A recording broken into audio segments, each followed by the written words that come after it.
Terminator 2D No Fate is a nostalgic tribute to 90s video games, movies and culture, and as such, it is rammed full of secrets, Easter eggs and cool little details that fans of that era should really enjoy. I'm Eurogamer's Ian Higton and I've gathered together 16 such examples for this here video. But be warned, if you're yet to play the game, some of the following facts do contain some major story spoilers, so only push past this point if that kind of thing doesn't bother you. Terminated.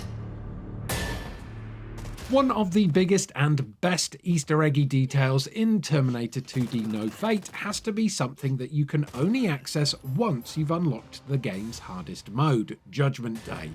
Once you've done that, play through the game on Judgment Day difficulty and reach the biker bar level, which is only the second level in arcade mode if you want to get there quickly. The instant the level loads, you'll immediately notice that the previously naked Arnie is now wearing some very bright ultra 90s neon Zubaz shorts. But why is he doing that, you might be wondering? Well, this is actually a very clever reference to how the Governator dressed on set during the filming of the biker bar scene in Terminator 2 Judgment Day, and you can get a glimpse of those incredibly colourful shorts in this footage from behind the scenes. Cheeky. During the final boss fight in No Fate's brilliant biker bar level, the country song that plays in the background, Dwight Yoakam's Guitars Cadillacs, is replaced by George Thorogood's Bad to the Bone. However, you can actually get Bad to the Bone to play earlier and earn yourself a lovely points bonus by getting naked Arnie to wallop the jukebox that appears near the start of the level. Come on. Now that's what I call music. T-800s are pretty tough machines. They can absolutely be damaged if you shoot them enough, and maybe you can even destroy them if you manage to squish them in a big hydraulic press or boil them in molten metal. But hitting them with a pool cue would be just like trying to knock an elephant out with a tender kiss to the forehead.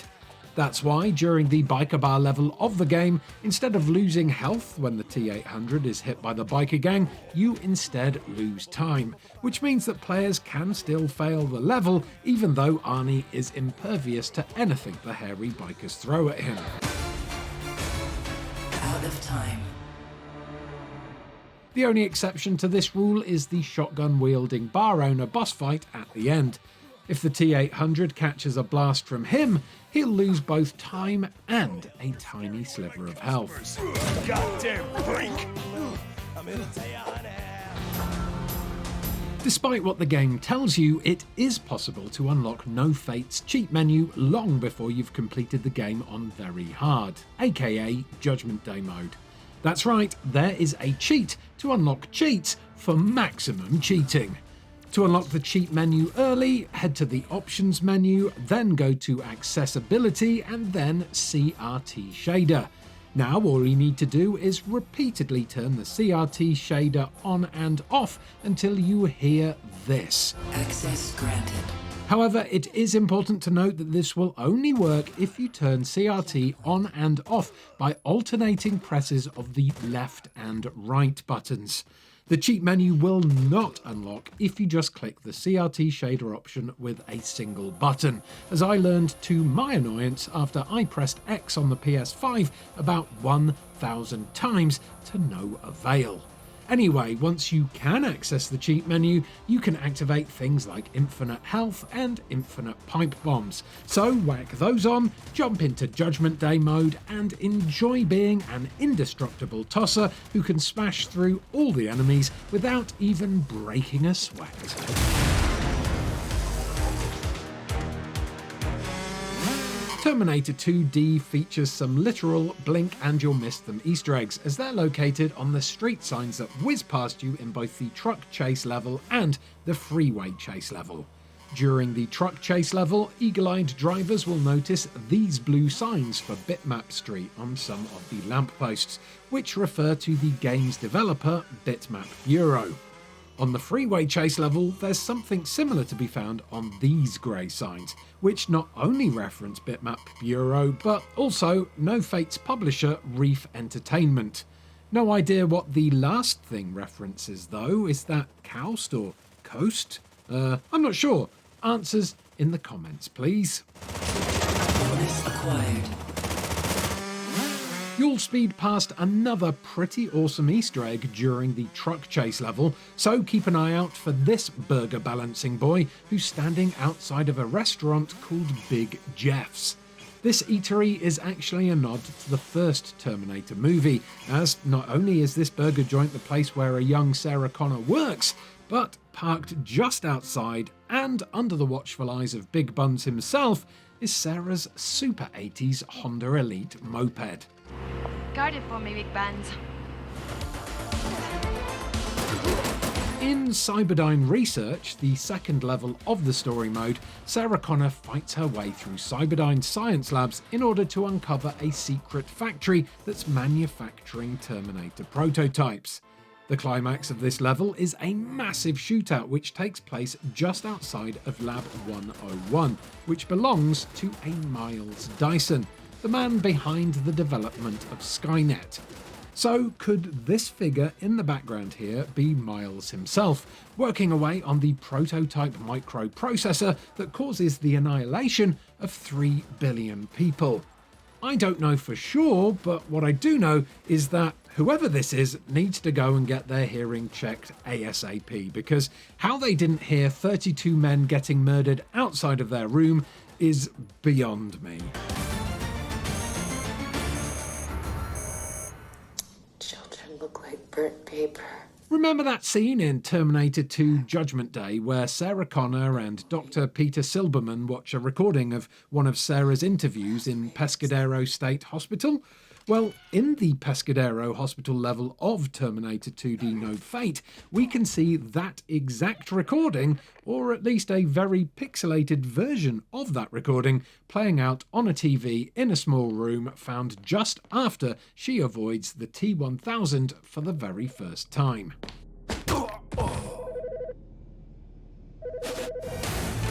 The fight between the T-800 and the T-1000 in the steel mill is one of the highlights of Terminator 2, and in the steel mill level of Terminator 2D, you can watch a really cool pixelated version of this epic scrap play out from behind the safety of a wall. It's a really great recreation of the scene, so make sure to check it out before you run off after John. But don't watch for too long, otherwise John will get randomly killed by the T-1000 even though you're still watching him fight.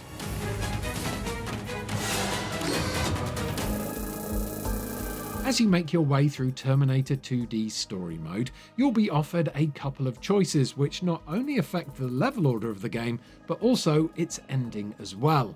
During the first of these choices, you're asked if you want to reset the T-800's chip in order for him to learn how to become more human.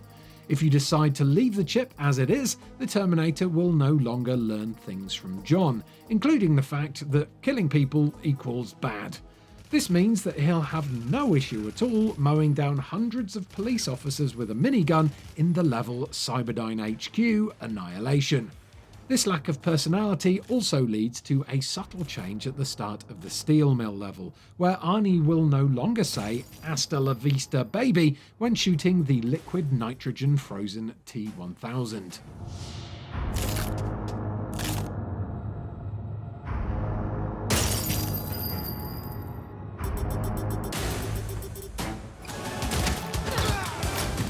If you decide to leave the chip or kill Miles Dyson during your playthrough of the story mode, you will unlock the police station level, which sees Sarah Connor attempt to escape from custody using a combination of guns and murder. Right at the end of this level, Sarah walks past a police department reception area, which is a pretty faithful recreation of the one that the T-800 rams with a car during the iconic "I'll be back" scene from the first movie. Best of all though, in another nod to that scene, as a police car smashes through the door to rescue her, you can see a wanted poster for the T-800 hanging on the back wall. Damn, those cops are going to be really annoyed that they have to fix up their reception for a second time. Or at least, I guess they would be if Sarah hadn't have killed them all. Oof. Terminated. We could get into trouble if we get lost. Resident Evil's awkward Master of Unlocking line lives in infamy in the video game world, alongside things like Skyrim's Arrow to the Knee and Zero Wing's All Your Base Are Belong to Us. So it's not really surprising then that No Fate's trophy for picking locks is named after Barry Burton's unusual compliment. Jill, here's a lockpick. It might be handy if you, the Master of Unlocking, take it with you. During the Future War segments of the game, No Fate throws a bunch of recognisable Terminator machinery at you, like the T-800s, Hunter-Killers, and even a new spin on the flamethrower-wielding T-800 variants, the T-808, which made their first video game appearance in 2019's Terminator Resistance. Another familiar Resistance enemy that you'll spot in No Fate is the insect-like silverfish, but that was by far its first appearance in the Terminator timeline. Originally, the silverfish was meant to appear during the intro to Terminator 2 Judgment Day, but that was cut, and instead it featured in the novelization of the movie and a couple of comic books.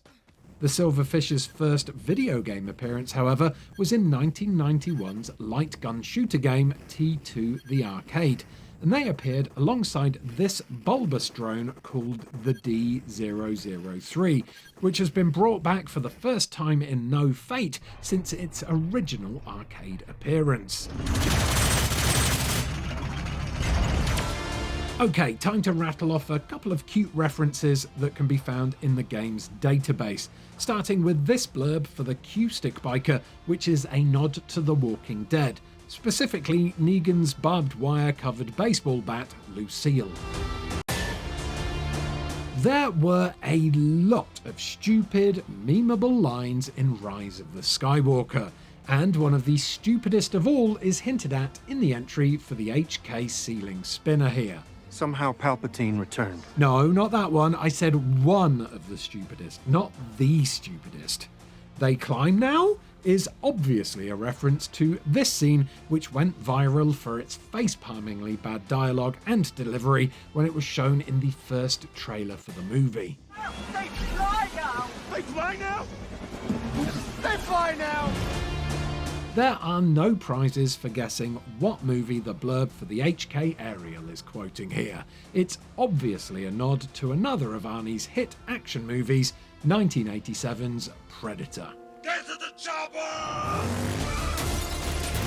And that's your lot, my living flesh-covered friends. But did I miss any details or Easter eggs that you spotted during your time with the game? Let us know in the comments below if I did. Like this video if you enjoyed it, and please do subscribe to Eurogamer for almost daily videos about video games, because I'll be back with more videos like this one in the near future. Unless ChatGPT suddenly becomes sentient and does a Skynet, that is. In that case, I'll see you all amongst the ashes of civilization. Goodbye.